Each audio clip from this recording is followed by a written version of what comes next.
everybody. This is Robin Ayoub from the Localization Fireside Chat, and welcome to another recording. Today I'm recording episode 160, I believe, of our channel, the Young Channel, 2.5 years old. And we've been recording these podcasts on a regular basis now. I used to record them once a week. Now we're recording like 10 a week almost. Really appreciate everybody listening in and making us your favorite podcast from a conversational podcast globally. We ranked top 5 in the conversational category of podcast. We don't promote any products here. We don't promote vitamins or hair growth or anything like that. We just focus on the conversation and have a good conversation with our guests. Get to know them, get to know their products and services that they're offering. And hopefully it helps somebody out there. Today I have the honor and a distinct pleasure to have with me Leah Nurik. Leah joins me today to talk about Brandi AI. It's a platform. We were just talking about it earlier. But before we dig into all this and let Leah introduce herself, I've got one question for Leah, which normally everybody gets on the channel here. We start with, and just to consider it an icebreaker if you want, it is the story. So everybody's got a story. So Leah, what's your story? What got you here? So I've been in B2B SaaS business as a marketer, product marketer, and product management person in that space for my entire career. And I ran an agency for 14 years. And with the advent of AI and AI search shifting kind of the paradigm of how people are finding products and services in B2C and B2B, started getting a lot of questions around, okay, how is my performance marketing, how is my PR, how are my content things actually affecting how I'm positioned in AI? So we tried to solve that problem. And then all of a sudden, we realized there was a huge market opportunity to help impact marketing organizations and brands, global brands as well. And so we built this product. So it's been a journey of having, a lot of experience in software marketing, but also in marketing in general. And so now we've built this product that is impacting the evolution of discovery and consumer discovery in markets around the world. And so it's been pretty exciting. Yeah, where are you from? I grew up in New Hampshire. And is that where you are right now, or? No, I live in Washington, D.C. now, right outside. I got out of the tundra, but I do go up occasionally to. I escaped the tundra, but I do head up there to visit my family. I've referred that way before. It's cold. It's cold.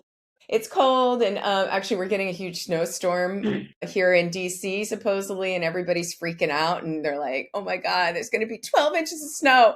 And I was talking to somebody, and I said, "Yeah, it's crazy. People are freaking out." And I used to walk to school in 12 plus inches of snow with my hair wet and didn't even blink an eye. So, but yes, it's very cold. I escaped the tundra, but I do like to go up and strap on my sticks, on the mountain and ski down and visit my parents. So that's good. So go back to Brandy AI. Just walk me through that inflection. I know we all have opportunities and we see the window of opportunity in various things. It depends on the industry you're in. What was this strategic inflection moment that put you in that transition phase? I gotta do this.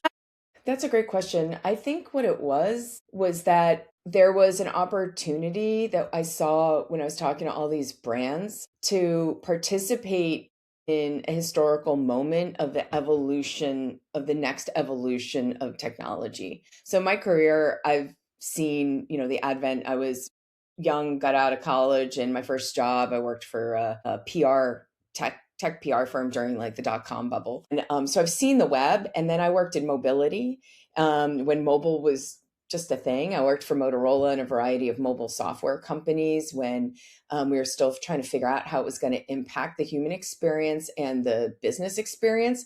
And then I just saw that this was the next thing. And I thought that, I had me and the team that we brought together had so much experience in the domains that they owned. Like we have like ad tech leaders, engineering leaders from ad tech who had been through building, multiple successful software companies. And it was exciting because I felt like I could use my domain expertise and my experience and actually play a role in what this looked like for the next stage of how brands would connect with customers. And I've just always been somebody who's relatively intellectually curious and enjoys a challenge and enjoys learning about new things. So it kind of fit all of the things that get me jazzed. So I think that's kind of what it was. Leah, for the audience and for those who are first time hearing about this, Yeah. what is Brandy AI? We are what you'd call a GEO platform, so Generative Engine Optimization platform. So we help brands figure out how they come up in AI-driven searches across all the different models like ChatGPT, Google AI Overview, Google AI Mode, Perplexity, Copilot, etc. But not just how often they get mentioned in the answers, but then it provides directional guidance on what you can do to improve your performance so you can reach your customers in this new information discovery paradigm, which is, a condensed funnel and a condensed buyer journey, all kind of within an AI chat. Or even if you're not a user of an AI type of chat model, now we do know, right, that if you go onto Google, you're going to get those AI overviews, 85% of the time. So those AI overviews are also driven by the same technical and human intent type of algorithms that will pull, summarize, and such. So it can't be escaped. AI is not just a flash in the pan. And so Brandy helps brands listen to what the pain points are of their customers and measure how they're doing, and then helps them improve their performance, as well as it can be used by product marketing to identify what product types, features make the best type of products. So it can be used across the whole marketing organization, and it is by a variety of Fortune 500 brands today. So if I was to dumb it down a little bit for the audience who are not necessarily technical or familiar with this type of technologies out there, is this similar to an SEO in Google, let's say, ranking? Is that how should Yeah. probably think about it that way? Yeah. And what you're proposing is, it sounds like teaching AI what to do if search in brand A comes. Yes. That's basically what it is. Yeah. And then it also helps brands to identify what consumers or B2B buyers want out of their products so that they can use that in a product feedback loop. And they can see how they're perceived through like sentiment analysis. What features are they lacking that people want? All that kind of stuff too. So just me being naive, I guess, on this topic a little bit. Would there be a room there for products to misrepresent themselves in this case? And how do you sanitize that information? So for products to misrepresent themselves, I guess, you could do that. You shouldn't do that because you will get called out. So for example, we do know that the AI pulls from multiple different locations. So it's not just your own owned content, where I suppose if you were disingenuous and not a mission oriented brand, you could have disingenuous information posted on your website. But I think we all know that what happens with that is it eventually gets called out. But the AI doesn't only rely on your own content. It also relies on earned media, which is highly elevated in an authoritative as an authoritative source in AI search results and citations. We also know that the AI tends to make certain social media sites like Reddit and Quora, as well as peer review sites, consumer reports, and things like that based upon different markets,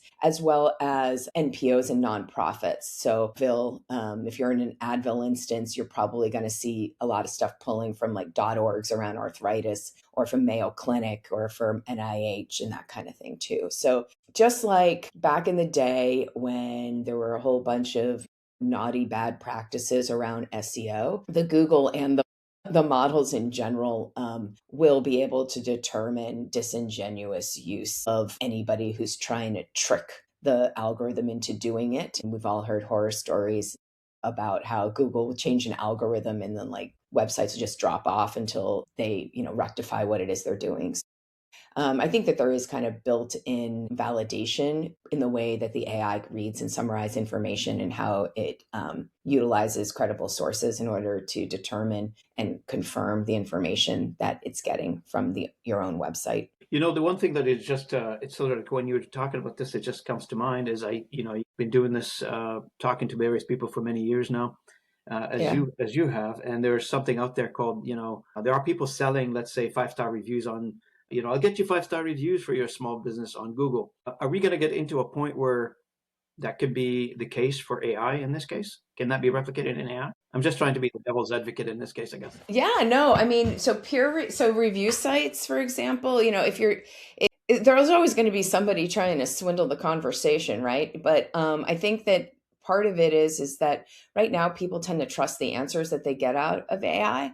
But as consumers evolve and they become more educated about kind of what they're getting, they're going to trust but verify, right? And we all have to do that in all of our experiences.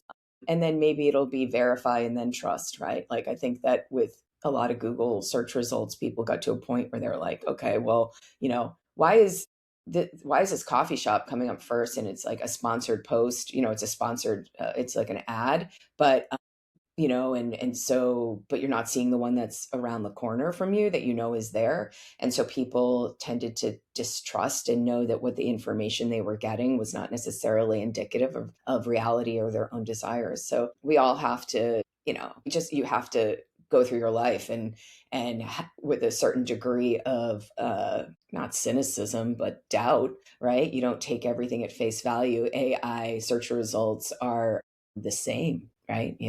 So you go on and how many times have you had a friend of yours tell you, oh, I asked chat about this back pain that I have, or like, what's wrong with my gut?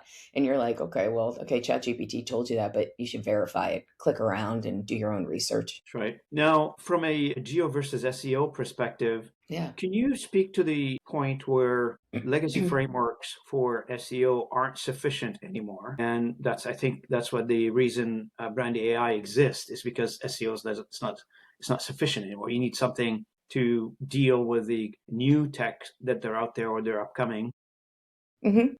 So why aren't we satisfied anymore with the SEO? Is it noise? No, it's not noise. It's just that the way that people talk to search engine was like keyword driven. The search algorithms were built around keywords, not user intent, right? So you might have put, best mouse of 2026, for like, okay, what mouse? Where now usually the intent would be more focused around, I have carpal tunnel. What mice or mouses? I don't know if it's like one of those mices or mouses, kind of deer, whatever. Let's talk about pens instead. Pens. That's right. No. That's right. Yeah. Yeah. So I have carpal tunnel, and I have carpal tunnel, and I like to write when I'm in bed or on the couch under the covers. So I need it to write at an angle, and I have carpal tunnel, right? So it's more intent based search than it is best pen, right? So that is a different algorithm. And so if you're optimizing your website or the content that you put out, it's not only on your website, like if you're doing syndicated content of some kind, or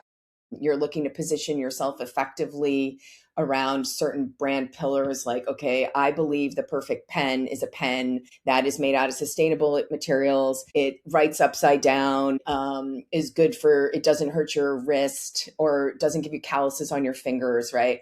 It automatically refills its ink well, something like that. Like how I define a pen, I would then need to optimize around the user intent, around the definition of what a pen is, so that I can position my company effectively and come back as a recommended pen. So is this the type of problem Brandy AI solves? Yeah. Yeah. So what we do is it kind of starts with identifying what are the most likely prompts that people are searching for. And as marketers, sometimes we can get into these assumption loops where you assume what people care about with a pen or a mouse. And so is really, and I've been down that road so many times in my career of that kind of assumption loop in like either product marketing or messaging and positioning. And so it was so important for us that when we built the product, to build out a way that you could bracket out as much of your bias as possible, so that it can confirm what what you think about your market, about your competitors, about what people care about about pens, but it can also surface new opportunities. So you might not have thought of a different persona that you're selling to, and Brandy can identify that, and you can help monitor, and then you can monitor with that. So we kind of start there with what are the most likely questions that are driven by emotional triggers and things like that. And all of that is a very deep intelligence layer. And then we monitor it. And then we help them figure out what type of content and what type of programs, whether they're through earned media or syndicated content or through content optimization on their own website and technical structure, what they need to do to improve their performance so they can reach customers in that buyer journey. Now, like early adopters and people who are jumping on board with your technology, Leah, they're early adopters, I guess, in this case. You have few customers, I'm assuming. The platform is running. Platform is running. I'd say we have more than a few. Yeah, we have upwards in the double and triple digits of customers and And how users do that are people using the become a product. customer, Leah? How did they become a customer? Is it subscription based? Did they contact somebody? How did that work? Well, you can just go to the website. It's Brandi.ai, and then you request a demo, and you just kind of go through the process. But it is a subscription-based service. There's no professional services involved. It's a software platform. I was going to ask you that earlier. That's a change for you because throughout your career you Mm, were like on the advising customers what to do, and now you productized that. So, yeah, how do you feel about that? I love it. You It's like so product? You like awesome. being product, like have something that is Yeah, it's productized? so, my career started and I was in marketing, but I was in product. So I spent years doing product marketing and branding and messaging and working with working for software companies. And then I worked for Motorola, which is a hardware company, but I worked with software companies that were partners of Motorola.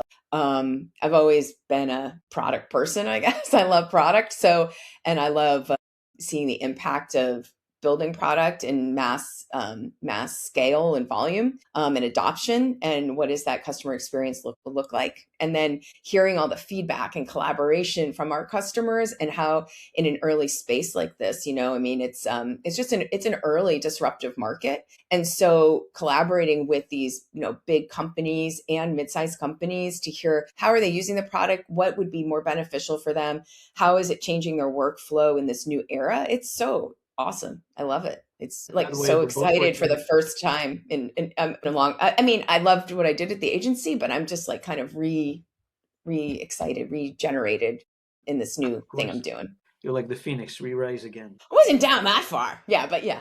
Just kidding. No ashes here, Robin. There's no No ashes, ashes. Oh, okay? good. Come on. Excellent. Excellent. No ashes. Good. I love that. The one of the the idea of interplay between human and the human creativity actually and the algorithmic discoverability, if I can call it that way. I love it. Yeah. What is the interplay between these two? So I have a Is very there one? strong Is there one? I think so. For me, I have a very strong point of view on this. I believe in the value of human driven content. I believe that human creativity and content is critical to producing not just content, but media and collaboration and conversations that are meaningful and actually improve people's lives. So when we were talking before about misrepresentation, like brand misrepresentation, and if you've got those bad players out there that want to trick the AI and they just want to use AI driven content to try to, trick the algorithm. That's not where the bucket that we fall in or that I fall in at all. And I think I'm kind of opposite of that. So what we've done here with Brandy is actually elevate the human creative process to on par with AI. So you can see the importance of the human creative process in creating not only great content that is discoverable, readable, and summarizable, and that's authentic and credible, but to do that, but then it's now more efficient because so where AI and optimization becomes just an efficiency factor in order to help them produce more impactful content, but not written or generated by AI. Which is ultimately you need, like on my level, like I feel like creativity has increased quite a bit when you combine human plus technology such as AI, and it allows for a lot more deeper thoughts, I feel, or deeper creativity. If it cuts down the time of coming up with these ideas. I just love that. I was just on a call earlier and I would compare it to an army of one now. What used to take me, let's say, a week to produce, now will take me like an hour or two, and I'd probably produce the same thing as long as I stay in contact of what I'm creating and not put it on autopilot like some lazy people would do, and just to press the Mhm. easy button and all of a sudden hell breaks loose because you produced the wrong content. or misrepresented yourself in some cases. Yeah. Yeah. And you're not producing valuable mission driven content that you actually care about. You're only, people that are just focused on, one tactical solution or goal versus like, what is the context of what I'm doing? How is it going to not only impact AI search results, but how is it going to impact the mission of my company of producing these products? How I engage with my customers in an authentic, credible way, which we all know that companies that have higher trust have higher retention and multiple purchases over time, and they have those increases in customer loyalty. And this is no different.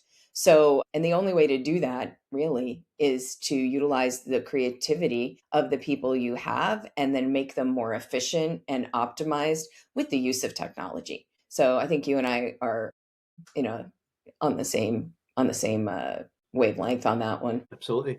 Now, in your experience, what are you seeing out there? Are companies treating this strategically, or is adoption still tactical or checkboxes? So we're definitely not at checkbox because I feel like checkbox comes when it becomes completely operationalized. So we're still in that strategic growth phase with people trying to determine what does this new paradigm mean. So it's kind of like it's like the web 1.0, where we're at with this. So everybody knows that this will at some point be operationalized. And so then it will become more of a checkbox of what I need to do. Of course, for any company too, the differentiation you provide enables it to not be commoditized, but you provide a strategic overlay, which is where what Brandy does. So even when it does become operationalized in checkbox, I think we do have a very rich value, rich and deep type of enterprisey product that's quite complete. However, where we are at right now is that we're partnering with brands and companies that are exploring and know they need to do something and they think they know what they need to do. I think by the time you get to the end of Q2, you're going to see a very rapid operationalization of GEO. And by the end of the year, it will be kind of standard of something you have to do because it's all changing very quickly. And it's those companies that act now that can seize a real great opportunity. But that being said, to be honest with you, what we do know is about that the LLMs tend to pull on the most recent and credible content. So they want credible, authoritative, but they want recent because the world changes so fast. So if you do it now, you're going to probably leapfrog your competitors. But if you stop doing it, it's not like SEO where kind of, okay, I got the number one keyword for ergonomically created pen, right? And then you can just kind of maintain that. If you don't keep feeding content and having credible, authoritative stuff out there, as well as like earned media, then you will lose your place. So it's a complete change in the way that people were looking at their organic type of discovery initiatives. Very helpful because a lot of our audience are wondering about that too. So I'm one of them, and I'm learning a lot now from this conversation because I always thought about geo, but I never really had a chance to actually explore it. Well, thanks for helping me and helping the audience in discovering this a little bit better. The Sure. product strategy that you went through from a go-to-market kind of thing, what was the hardest product decision you faced building Brandy versus running an agency? Well, they're completely different, right? One's a services company that the scale on something like that and the growth percentage of running a service, like year over year growth, is going to inherently be less, right? Just because of scale versus this business, which it's growing very quickly. So it's Yeah. very, very different, but it's great because you can scale it. You can scale it faster because it's product versus services. So I would say that, but you asked me what was the toughest decision that I've had to make Yeah, in building the product, yeah. in building the product. I would say, so what's interesting is what we were just talking about the human versus the AI generated type stuff, right? I myself came from a place, I mean, I'm creative by trade. So I've always felt very strongly about the power of creative thinking as well as collaborative and intellectual idea development and design level thinking. So I wouldn't say it was a hard decision for me, but I would say that there were a lot of people who were pushing when you would have conversations early on, not within our company, but with partners in customers around trying to build in AI generated content. And I think if we only cared about trying to close, right? And we only cared about thinking that we just wanted to make a buck versus being mission driven into creating an impactful product, then maybe we would have chosen that.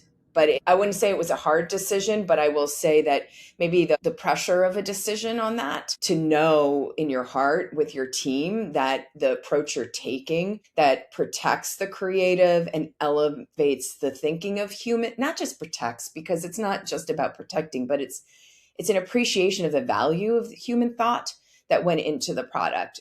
Just like any company or any entrepreneur is trying to build something, you will face ethical issues, and you will have pushback against what it is that you think is the right thing when other people would say no. And sticking to your mission and what in your soul is the right thing.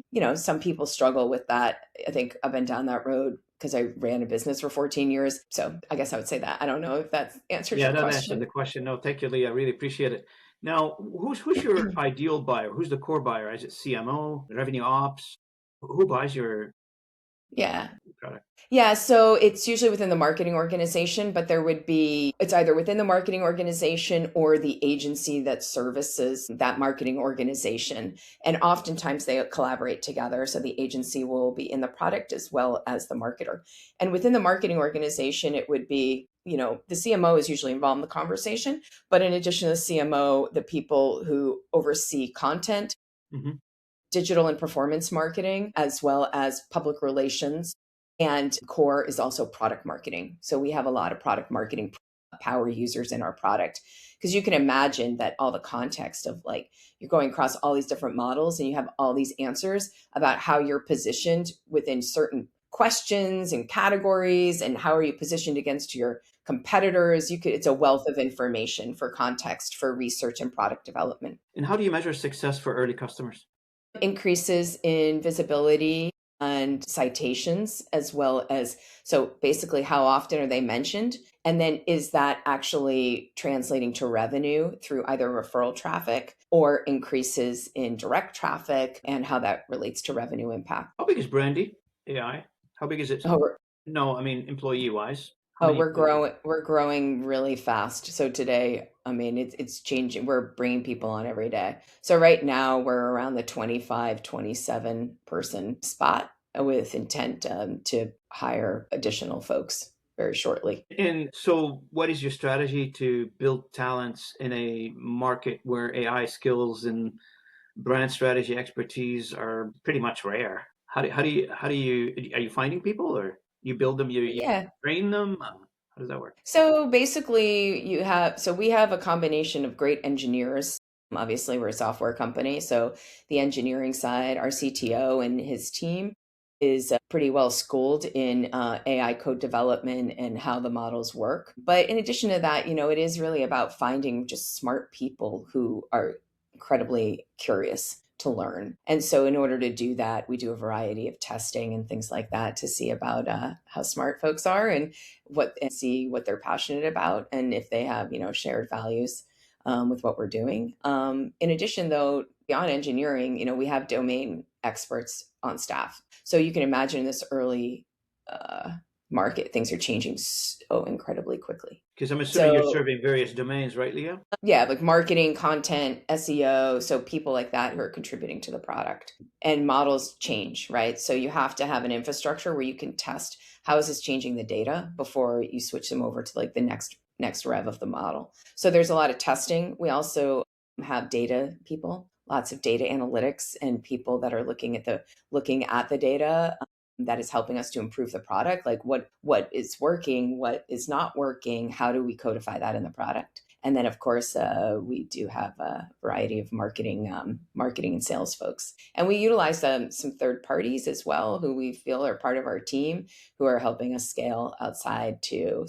Yeah. No, if the conversation comes up about recruiting, I work with an agency out of Dublin. I'd be happy to introduce you to.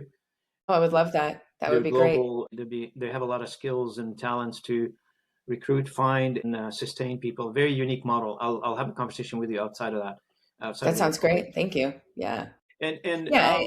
It is a Go bit ahead. of a challenge, right, to find really smart people who are curious, but we've been lucky enough that we've been able to do that so far. One of this channel that I've been recording the podcast on and podcasting on is the localization, which means language, which means translation.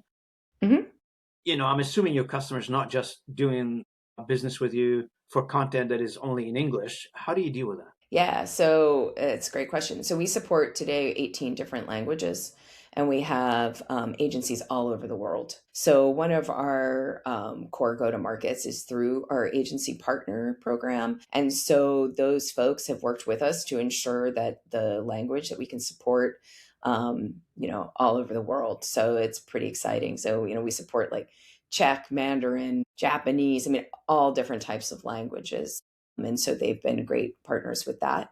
The product does work to optimize and local for those. It doesn't translate. The content has to be in that language, but it will optimize in any of those languages. But one of the things, Robin, you might find is interesting about this is that we're doing a ton of research because we have multiple different languages in the product, is how does the AI different languages or different sources and then bring it back. So for example, if there's a difference between I'm doing a search in Madrid in Spanish versus I'm doing a search in Mexico City in Spanish. And then what are the differences of where that content is cited? And is it in Spanish? Is it in English? Is it a combination of each? And that, with the research we've done, we see differences across all the different models and what those percentages are. But what's interesting, and this is going to be a major shift in marketing for global brands, is, a lot of global brands, they don't necessarily publish content in multiple different languages. Some of them do, but not all of them. And it used to, especially for B2B companies, they don't normally overly localize from what we've seen. But now is a whole new world where if you are selling in France and you're a big, large semiconductor company and France or is like a big focus for you, you better have content in French that can be, can be found, read, cited in French, because it's much more likely that it's going to be the answer will be delivered and it will cite things that are in that language in order to do so. Wonderful. One of the things in the language industry, it's always been, connecting demographics together, not for commercial reason, but for many other reasons, other than just commercial. Which that's why I asked the question. A lot of our audience is from the localization industry. A lot of audience they are from outside the localization industry, but it's an important piece. And I had to ask the question on languages. Now, looking, through the hourglass, I guess down the road, 6 months from now, what indicators will tell you that AI discovery paradigm has matured?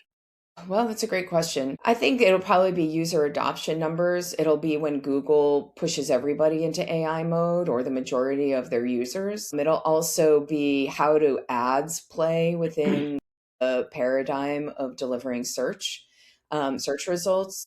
So we know that, ChatGPT is testing this right now, and they've talked a lot about advertising revenue. We don't know what Google's going to do yet, really. That is going to be a sign that once you start to see conversion traffic come from pay-per-click within, or I don't know what they're going to call it that, but basically pay-per-click within the ad experience and the AI experience, what does that look like? And are those adoption numbers, is traffic coming more from those versus like, what does it look like compared to historical data, stuff like that. So I think that'll be a major indicator. Those will be major indicators. And where do you see the biggest opportunity right now, Leah, in the ecosystem developing geo platforms, data partners, agency consultancy?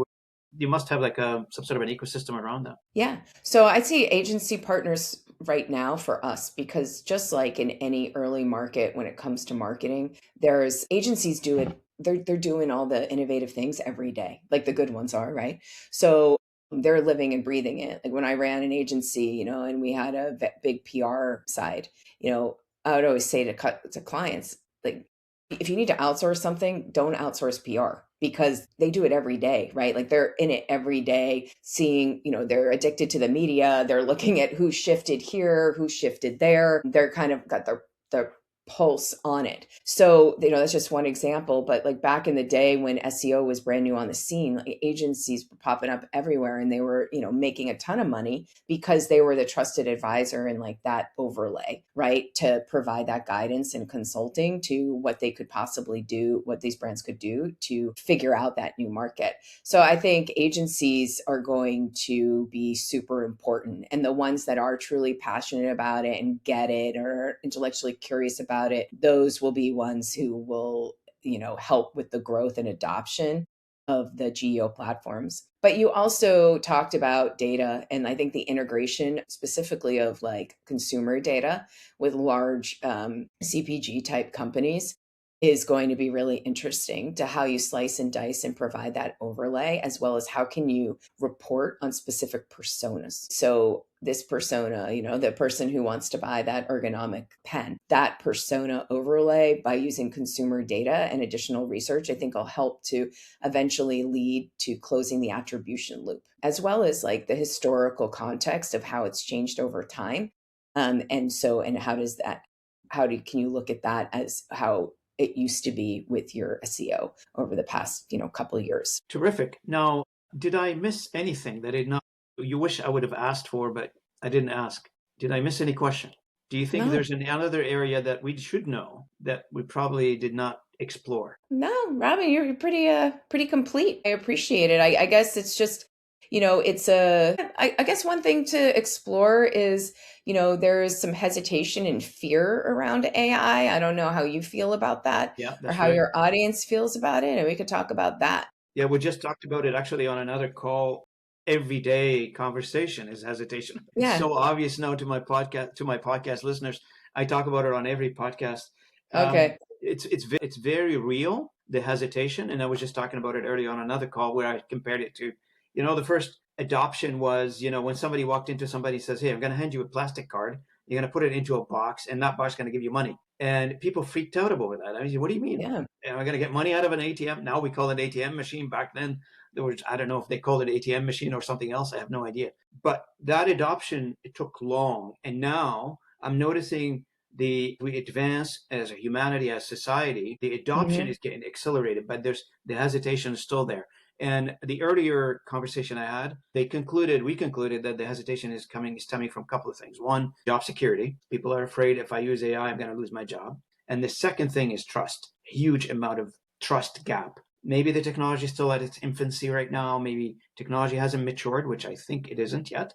We're getting there. We have some work to do. And we're solving that with putting MCP servers, which we were talking, that's the conversation we had earlier this morning as well. We talked about MCP servers where you put guardrails around what AI can do and how can it interact with systems, and without really letting it loose on any topic, any data out there. Yeah, I feel like trust and the hesitation around AI is big. What Hmm. are you seeing? Yeah. So, the kind of things that you're talking about are more kind of internal facing of how people are utilizing it maybe for their work. So, and then our lives here at Brandy are focused externally with how people trust the usage of it through buyer research and discovery and purchase decisions, except for the first thing that you talked about around people worrying about their jobs, right? So marketers specifically, were very scared and frightened, like, how is AI going to take my job away? So we're actually seeing that our customers who are marketers are pretty excited about using Brandy. I think they're excited about it for a couple reasons, which actually elevate marketers and creatives. One is we don't use AI writing to,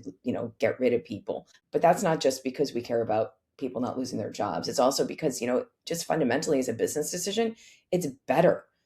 It's better to have humans creating these things. The other thing that's really cool is that in some industries, marketing's kind of never been elevated in the same way as some of the other organizations within the company. And a lot of times, marketers can kind of feel like, sales is pointing at them, marketing's pointing at them, and like they're fighting, right? What's kind of cool about GEO and this new AI visibility search is that it's providing new KPIs that marketing can report on that they've never been able to report on before, that demonstrate value and impact of the work they're doing. So that's something that's getting them really excited. Like, for example, PR pros and such, right? They could never report on, like, a lot of it was, okay, media value, publicity value, this kind of thing. And now they're actually saying, look, we secured this coverage for you, or you were perceived in this manner from a sentiment in a negative way. And now we did this, and we can prove to you that the work we did affected that. And it's driving mentions and it's driving leadership in the space. That is incredibly disruptive to the marketing industry. And it's a good thing. So it actually creates more job security. So that's kind of some of the stuff we're seeing. The consumer side, I think this is where you're talking about, but the business users, you're right. Talk about job security and stuff, that's mostly internal and business users. It's for a lot of people on the consumer side, they're using it like to modify their pictures and do fun stuff. But you're right, there's a bit of a trust issue there on the consumer side. Now, I'm cognizant of time too, and you have a call coming up, and I do have a call coming up. Hopefully this podcast was helpful to you. Very much. No, it's great. Thank you so much, Robin, for having me on. I really appreciate it and would love any feedback from your listening base too. So you can connect with me on LinkedIn. Would love to hear what you thought about the podcast and just really appreciate the opportunity to get to know you a bit, Robin, and chat with you about this. Thank you, Leah. Thank you for being a guest on the show today. I really appreciate it. Thanks for contributing to the conversation. To the audience, I want to thank you so much for listening in. If you're coming in on YouTube, thanks for watching us. If you're coming in on any streaming platform, thanks for downloading our episodes. We're approaching 1,500 downloads per day now. Thank you so much for that. I really appreciate it. 2.5 million views overall across 49 countries on a 7-day interval. Thanks so much again for making us the top 5 conversational podcast around the world. And I'll see you guys at the next episode. Leah, stick around for 1 second.